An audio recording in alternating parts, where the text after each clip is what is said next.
بسم اللہ الرحمن الرحیم۔ حالات و واقعات حضرت آدم و بی بی حوا علیہم السلام۔ امام حسن عسکری علیہ السلام کی تفسیر میں مذکور ہے کہ حق تعالیٰ نے فرمایا، اے آدم، تم اور تمہاری زوجہ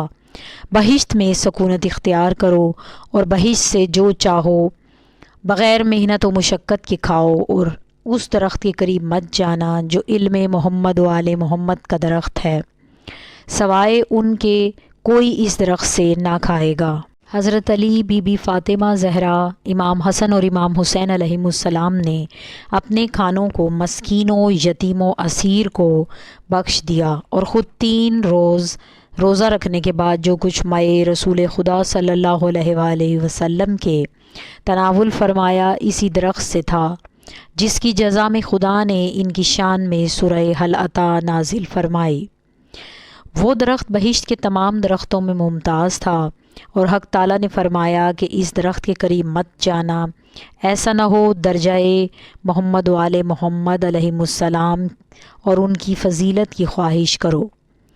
اس لیے کہ خدا نے ان کو ان تمام مراتب سے تمام مخلوق میں مخصوص کیا ہے۔ اور جو شخص اس درخت سے بحکم خدا کھائے گا، اس کو علم اولین و آخرین الہام کیا جائے گا، بغیر اس کے کہ کسی سے سیکھے،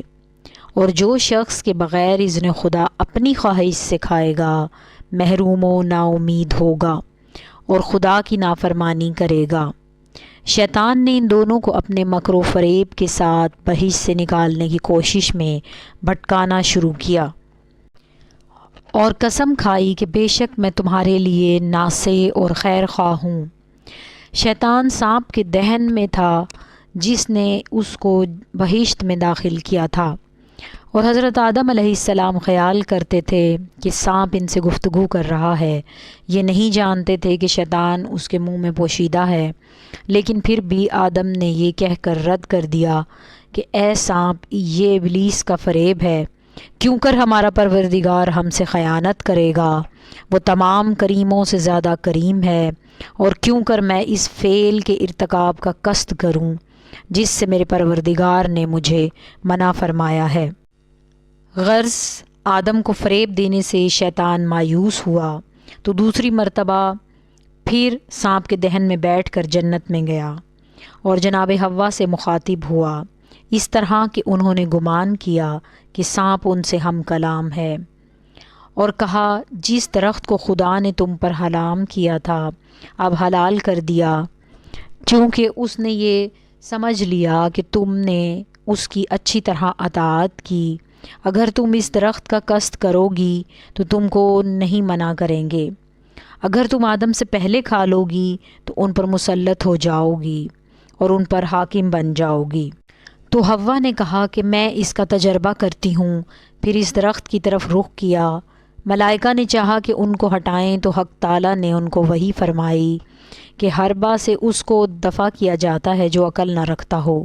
لیکن جس کو میں نے تمیز و عقل کرنے کی طاقت دی ہے اور اس کو مختار بنایا ہے تو اس کو اس کی عقل پر چھوڑ دو۔ یہ سن کر ان ملائکہ نے چھوڑ دیا اور معترض نہیں ہوئے، تو حوا نے سمجھا کہ حق تعالیٰ نے ملائکہ کو ان کے منع کرنے سے روک دیا ہے، اس لیے کہ درخت اب حلال کر چکا ہے، اور سانپ سچ کہتا ہے۔ پھر اس درخت کا پھل کھایا اور کوئی تغیر اپنی ذات میں نہ پایا تو آدم سے پوری کیفیت بیان کی۔ اس سبب سے آدم نے فریب کھایا اور اس درخت کا پھل کھا لیا تو اس کا وہ اثر ہوا جس کا ذکر خدا نے قرآن میں کیا ہے، اور شیطان نے اپنے فریب و وسوسے سے ان کو ڈگمگایا اور ان کو اس مقام سے باہر کرا دیا۔ حق تعالیٰ نے کہا، اے آدم و حوا اور سانپ و شیطان، بہشت سے تم سب نیچے زمین پر اتر جاؤ، بعض تم میں سے بعض کا دشمن ہوگا۔ آدم و حوا اور ان کی اولاد، شیطان اور سانپ اور ان کی اولاد کے دشمن ہوں گے، اسی طرح ابلیس اور سانپ وغیرہ آدم و فرزندان آدم کے دشمن ہوں گے۔